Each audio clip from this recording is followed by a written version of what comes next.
Welcome to Jammin' with Jason Mefford, a show where we discuss topics relevant to chief audit executives and professionals in audit, risk, and compliance.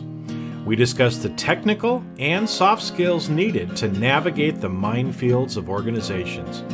You hear best practices and practical advice for helping you advance your career, and we'll even talk about music, mindfulness, and psychology, because we can.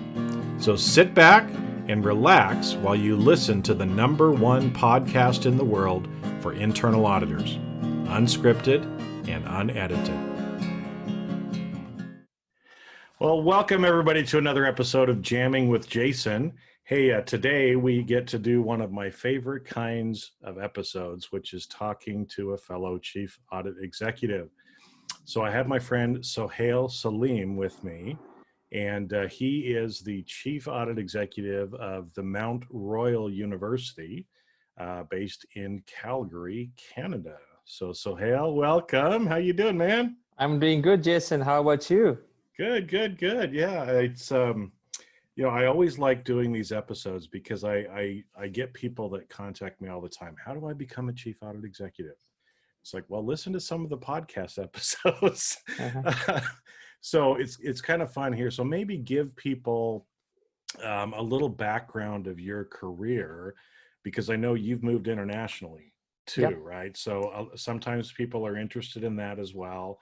Especially because I'm from the U.S., I would get a lot of people in the Middle East, particularly, hey, I want to move to the U.S. and work. And I'm like, okay, well, it's not quite that simple, right? So you've got some of that kind of story to share. I mean, moving to Canada, obviously, but so maybe just kind of give people a little background in your career and kind of how you moved up and some of the things that you've learned, to get to your point now as Chief Audit Executive. Sure, definitely, Jason. So, I started my internal audit career in Pakistan. So I remember it was 1999 when I started my career in internal audit, and coming from a background of completing my MBA, I went into internal audit, which is, different because a lot of people, they start doing, they finish their CPA or a CA and they go into internal audit. Mine was a little bit different. So I had no idea where I'm landing here. So I started my career in internal audit there. That was basically a healthcare, organization, come university. And that was in Pakistan. It's a sort of an NGO called the Khan University, which had international branches across the world. I started my career there, and I quickly realized that in order for me to move forward, I need to get some additional qualifications, some additional experiences in internal audit. And that was a wonderful organization for me to start doing my internal audit there, getting my experience.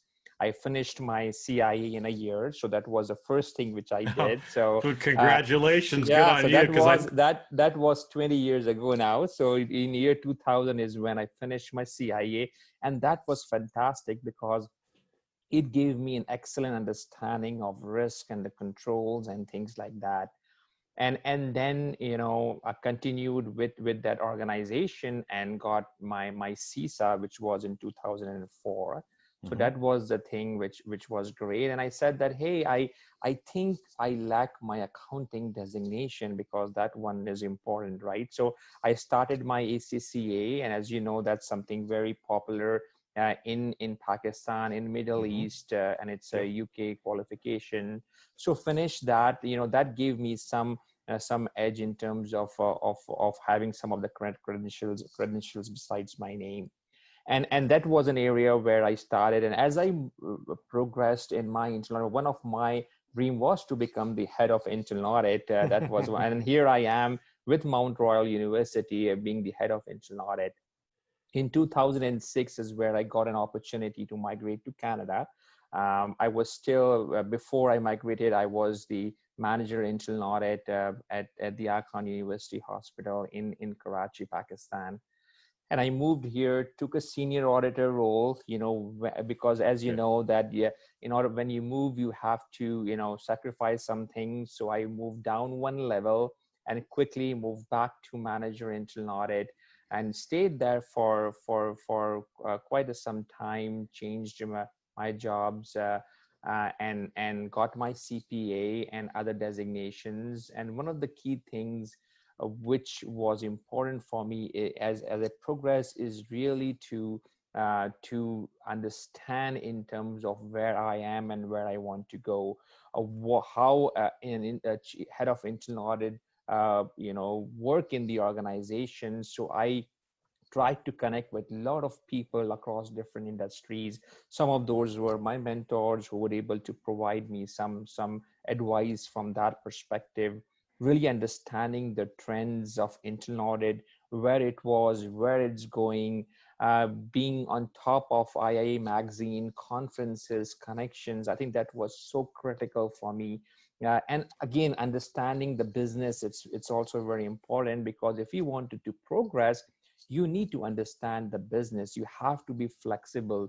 You have to be strategic from that perspective. So all of those things were critical for me as I climbed my career from that perspective.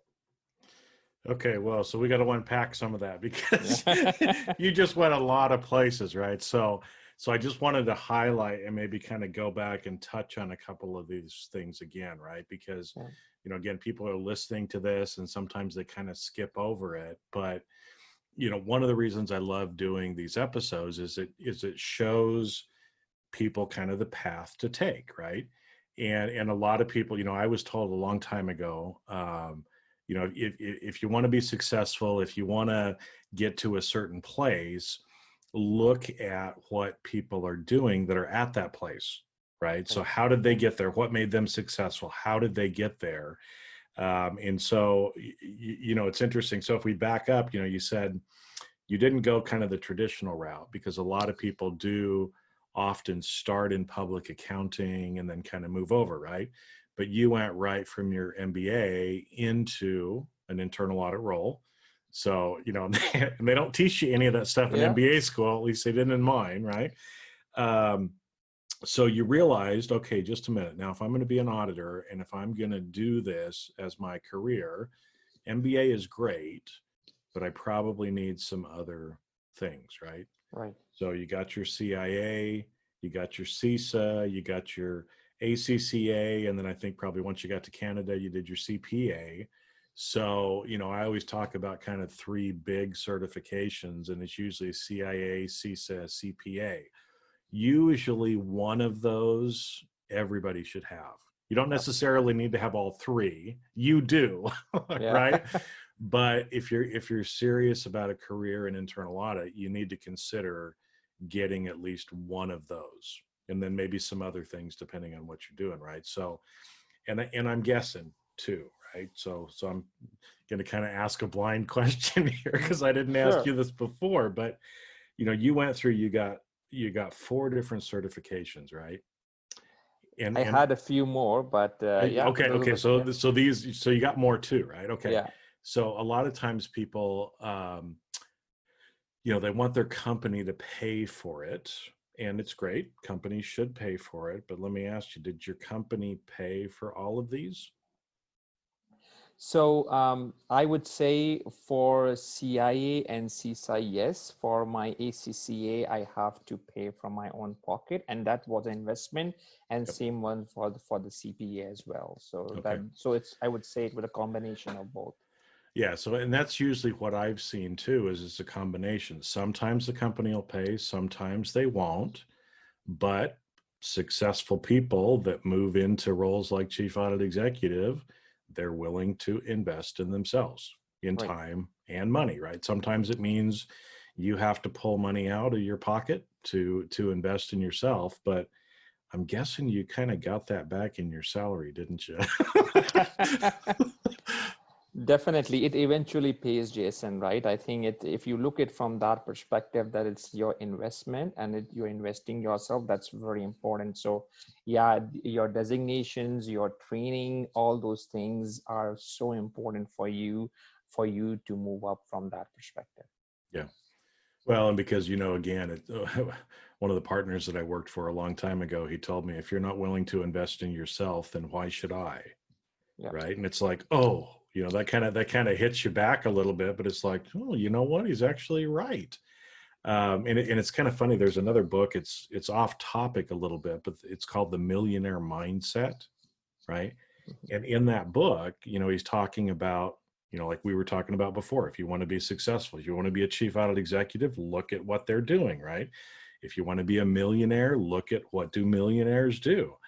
And it surprised me, one of the things that was in that book is those people invest about 10% of their annual income in their own personal development. Huh. Interesting, huh? Interesting, it is. And so again, we can see, I mean, if people go back and listen to previous episodes on lessons, if it's from a chief audit executive, you're going to hear the same thing, folks. You got to actually invest in yourself. But like you said, it eventually ends up paying off. Okay. Right.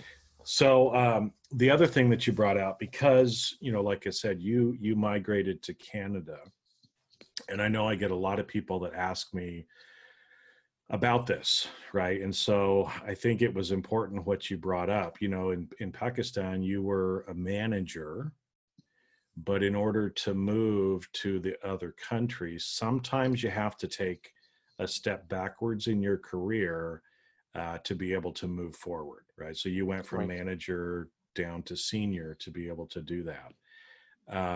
And the other thing, maybe just to, not to belabor it, but since so many people have asked me too, right? Because I get asked about the US.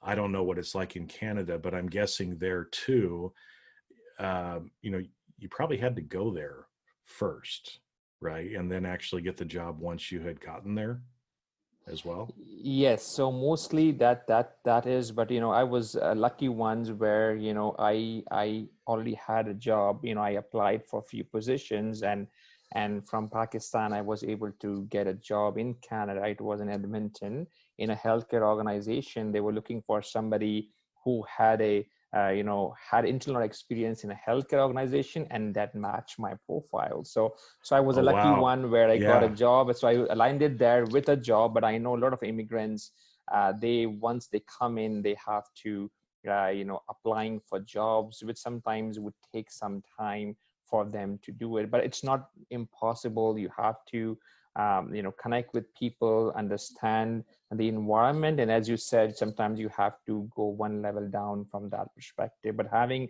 some of the designations and the experiences is critical for you to take you to the next level from that standpoint. Yeah, because you were able to move across industry effectively, right? So you went from healthcare in Pakistan to healthcare in Canada. So that helped you out. Yeah. Excuse me. But again, like you said, those credentials ended up helping, right? Yeah, definitely. And I'm sure that the, having been a hiring manager myself, if I can hire somebody who's qualified as a manager, but at the senior level, that's pretty good deal too, right? Yeah. So, okay, well, great. And like I said, because a lot of people end up asking me about that. And I know that I have, there's a lot of people listening around the world in different places. So some of them may be wanting to do that too. Now, I also thought it was interesting. A couple other things you said there, right, is that you had to know where I am and where I want to go. And I think that's such an important thing for people to know, right? So maybe let's dig into that a little bit. I mean, you said, at some point in your career, you decided you wanted to be the head of audit, right? Right. Okay. And I'm guessing you weren't the head of audit at the time. So you knew where you were. And then when you decide where you want to be, I guess, how do you kind of go about, your gap analysis on that, figure out what it is that you need to do to help you get to that point. So maybe help people kind of walk through that process. What were some of the things you knew you needed to do if someday you wanted to be the head of audit? Right. I think the first piece is, as we start, you have to have a vision, right, in terms of where you want to be. So that was something important for me. As I said, was, my vision was to be head of internal audit in an organization to start with. And obviously where I see myself, I would say, okay, at least I have 2 levels before I become the head of internal audit from that perspective. So what would be the next level, in terms of that? What would I need to be successful from that perspective? So I think that is important. And the first thing I scan and say, okay, if you wanted to become a head of internal audit, what credentials you need from that perspectives. And as you highlighted, some of those credentials, I was able to get to it, so that makes my life easy from that perspective. So that was the first thing. The second thing for me is to be more strategic from that perspective, see the big picture. I think that is very, very important. If you just focusing on your day-to-day internal stuff, doing transactional auditing, just doing your work and then going home, come back, do the same day. I've seen people who spend 10, 15, 20 years doing the same thing, and they're on the same position from that perspective. So you have to be strategic from that perspective. See, what qualification, what characteristics a chief internal auditor should have from that perspective. We know soft skills is so critical from that perspective. Yeah, as a chief audit executive, you have to report to the board, you have to connect with senior management. So your soft skills is so important, how you interact with people, how you help them from that perspective. So those are things which you observe. Even if in a job, you see your chief or executive speaking, with in front of other senior management, you're going as part of, whether it's an opening meeting or it's an exit meeting or doing some presentation, you observe and you learn so much from that perspective. And that was something very powerful for me, was to understand listening is so important, and observing, seeing them, how they interact with people, that is very, very important in my mind from that perspective. So that was something which I try to learn every day from that perspective. And how you could be innovative, I think that is very important, because my thought every day was to think outside of the box. I think that is so important, because if you just come on and do what you have been doing, you would not end up doing, because if you put things, if you put the same ingredients, the output would be exactly the same. You have to try things differently. That is so important. And the way you do it is, in my mind, is see what's the trends out there. We are fortunate, we are in the environment where information is so powerful, and those information you could easily access across the globe, right? So connecting with your peers, connecting with your other people within the industry or outside of the industry, reading about internal audit, what people are trying, and use your mind to do things from that perspective and try things differently, would give you an edge and would show that how you are interesting and adding value from that perspective. Well, I think it's, it's interesting what you said there, because as auditors, okay, and most of the personalities of people that are drawn to auditing is we're kind of square, right? We like to work inside the rules. We're rule followers. We like to kind of, there's those terms in the definition of internal auditing: systematic and disciplined in our nature, right? And so you get so many people that just want to do things in the same way all the time, right? Like, look at the standards. The standard says I have to do it this way. I do it this way. Or my internal policies say I do it this way, so I have to do it this way, right? And now here you come along and you're saying, well, we need to be a little innovative. We need to look at things outside of our profession as well, and, try to do things a little differently. Now, I know for a lot of people listening, when we say try things a little differently, they're going to be like, are you kidding me? What? So maybe, let's talk about that a little bit. I mean, what were some of those things maybe that you tried a little differently, or that you were able to learn, maybe outside of your company, outside of audit, that you bring into audit that helped you to be more innovative that way? Right. So, I would say that, the first thing is that in order to do things differently, it's trying new things, but also taking on more responsibilities, right? So if you are a senior auditor, or you are a manager, and the first thing is that you have to fulfill your duties and responsibilities. But the other piece is that you have to show interest to your manager or your leader, Mm. that you want to take next steps, right? And you want to learn, and you want to add value. So you could come and have a discussion with your supervisor and say, hey, I'm doing all those things, but I would like to contribute more. I want to take on more responsibilities, and I know most of them, if they see that you are doing great things already and you are showing interest, they would give you some of the things which they used to do, and they would delegate to you. That's a perfect opportunity for you to do something where you are actually trying to do things which is one level above that. And if you do those things a year, 2 years, you are actually at that level already, because you already understand. So that was one of the technique I would use, that I would go to my supervisor and say, hey, can I help you on this? Can I help you on this? This means that you have to put extra time, extra efforts into that. That's fine, because I want to go up from that perspective. So when I say do things differently, it also means taking on more responsibility from that perspective. Well, and that's a good thing for people to remember, right? Yep. Because, again, let's say that you're a senior and you want to become a manager, right? So again, if you go to your manager, if you this was another thing I kind of learned, right? If you make your boss's job easier by doing more of their work, Right. right, then what you're doing is you're making life easy for your boss. It's allowing them to move up in the organization, Right. and it's allowing you to move up as well. Right. Because if you're a senior, but you're taking on some of these additional responsibilities, so you're already somewhat acting like a manager, even though you're still a senior, well, gee, when a manager position comes open, right, it's going to be a lot easier for them to say, hey, so Hale's already really kind of like a manager already. He's already Right. doing all these things. Why don't we just promote him? Right?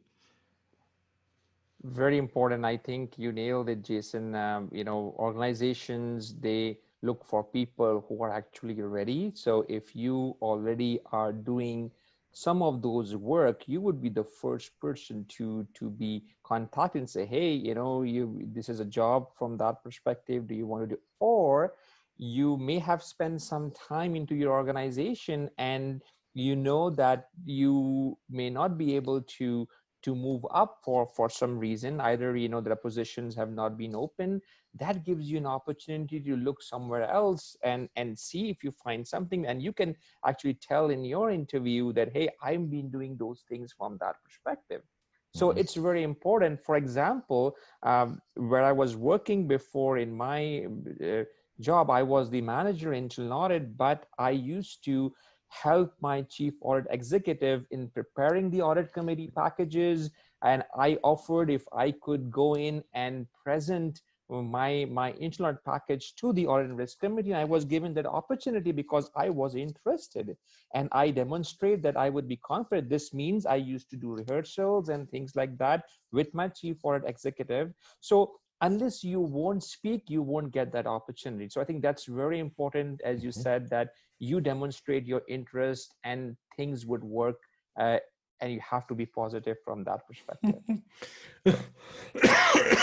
Well, and it kind of goes back, another word that as you were talking popped into my head is initiative, Yeah. right? That you have to have interest, but you also have to take initiative, right? So again, like earlier on, you kind of said about the people that just kind of, they come in, they do the job, they go home. They come in, they do the job, they come home. They kind of stay stuck in the details.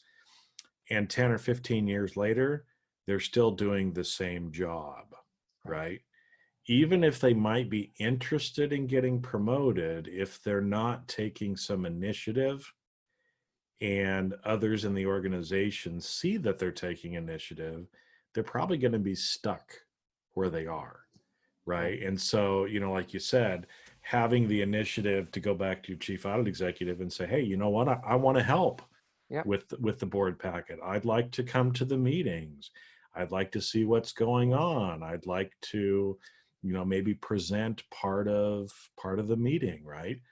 That shows the person above you in the organization that you have that initiative. You're interested, but you're also willing to do it, right? And I know sometimes that means you might have to work a little bit more as well, right? But two things that I learned when I was very young, when I was still a teenager.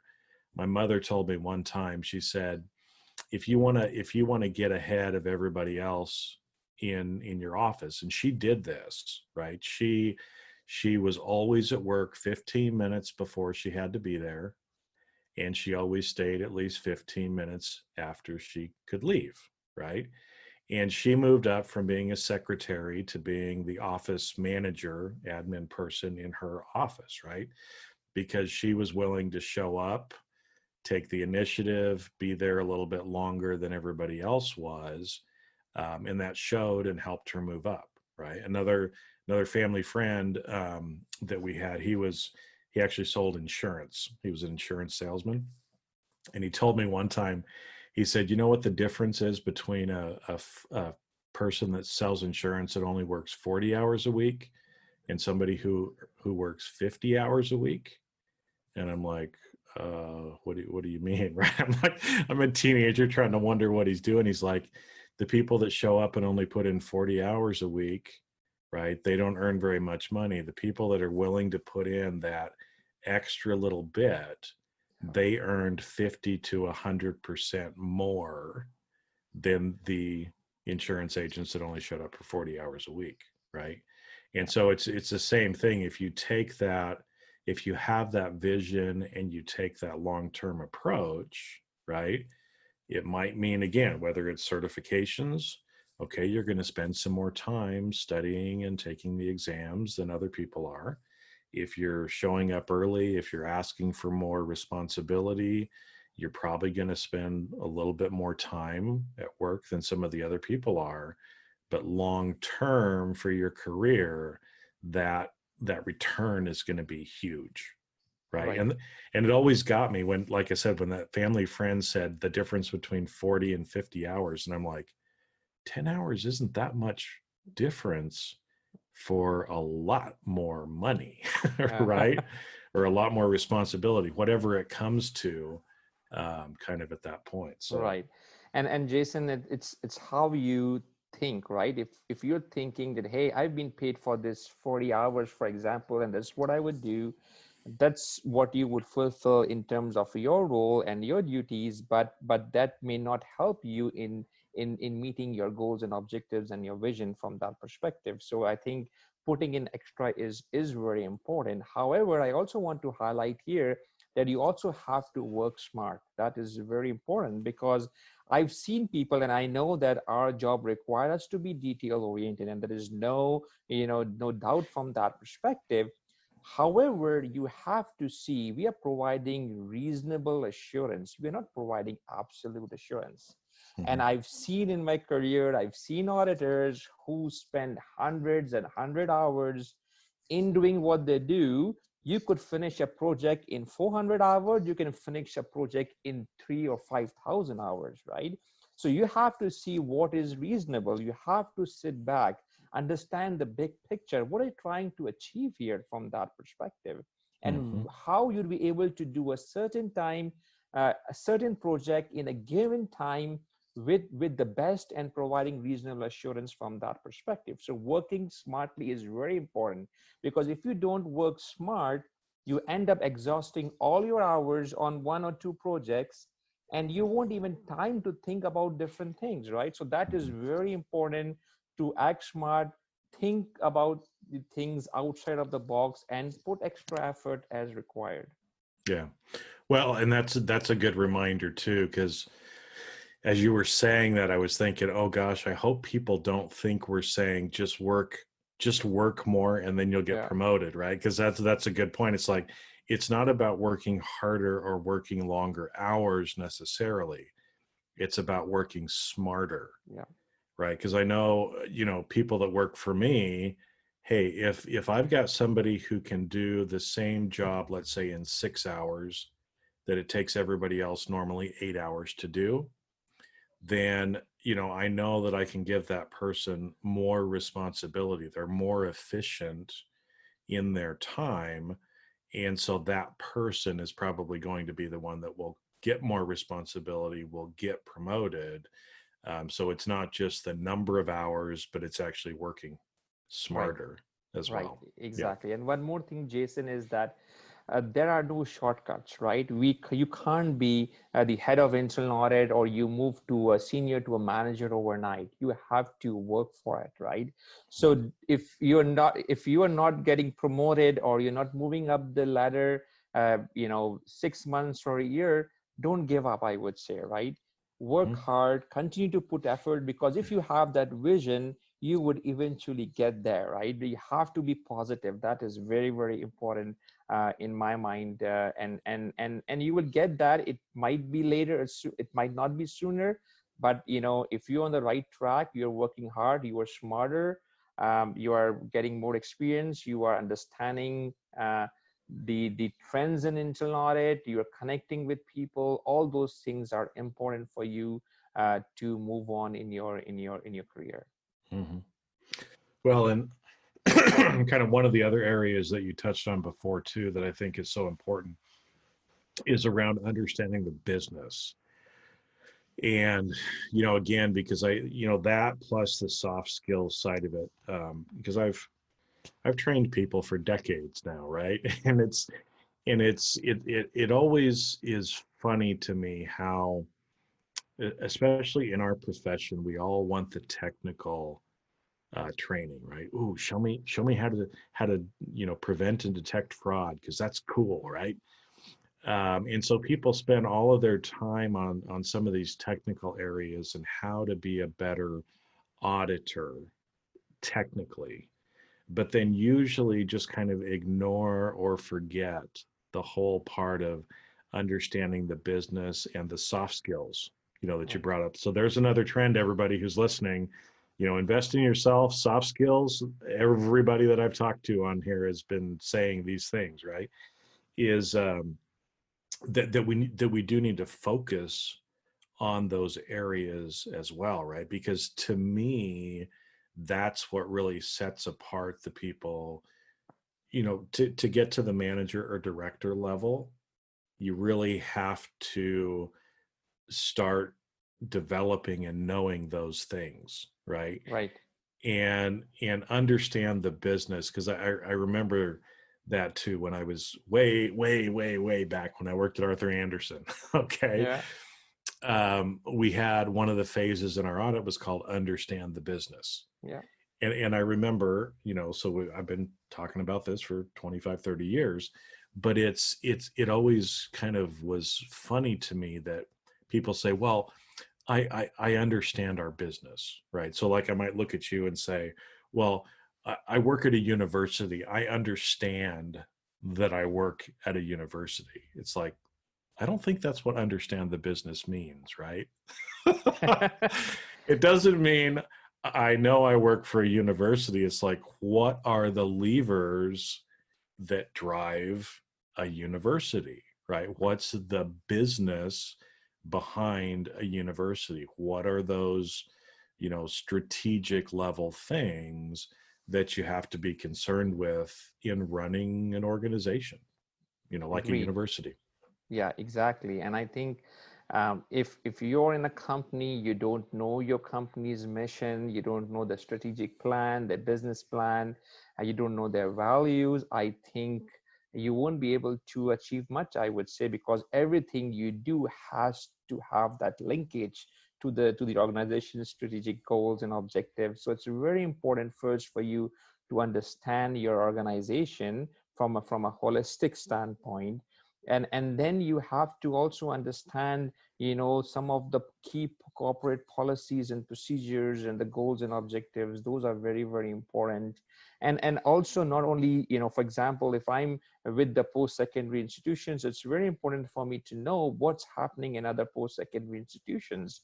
For example, in this COVID environment, what they are doing, right? It's important if I need to add value, I need to know what my other peers are doing from that perspective. So it's very important for you to understand that, and you'll be able to know more about by connecting with people across those organizations, going and doing more research from that perspective. So everything is sort of you have to combine together to ensure that you are at the right level to add value and you understand your business.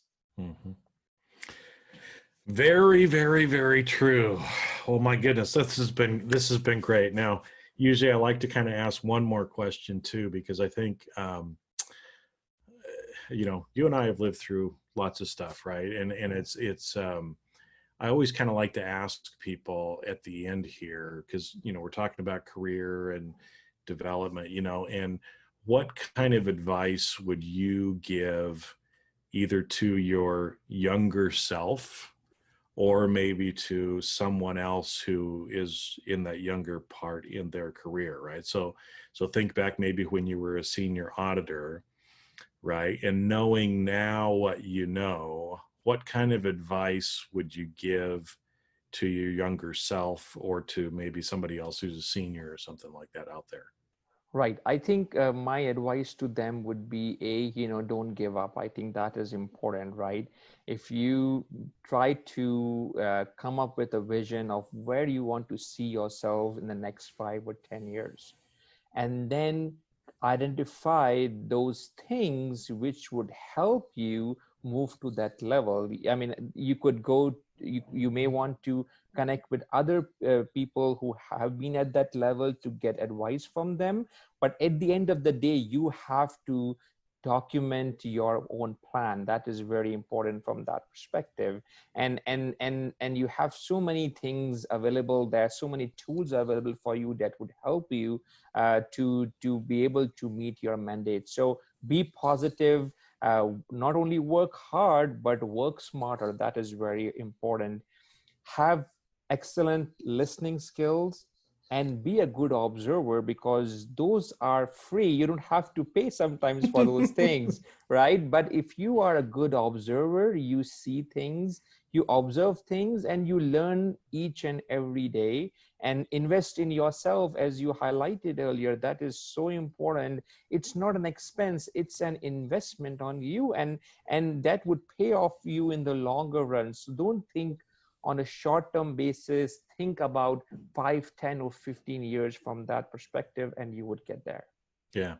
Well, I appreciate that you said that too, because, again, sometimes I feel like I'm the only one saying this to people, but it's like, folks, if you're not willing to spend $100, $500, $1,000 on your personal investment and in growing, yourself, then, a lot of people can't help you. If you're not willing to do that for yourself, but again, like you've seen in your career, I've seen in my career, you invest that, $2,000, $3,000 maybe in a new certification, Right.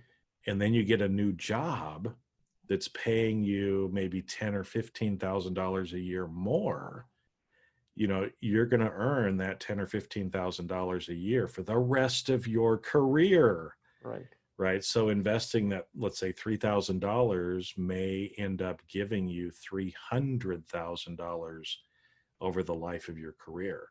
And, we got to remember that. And then I love too what you said about don't give up. Yeah. I remember it.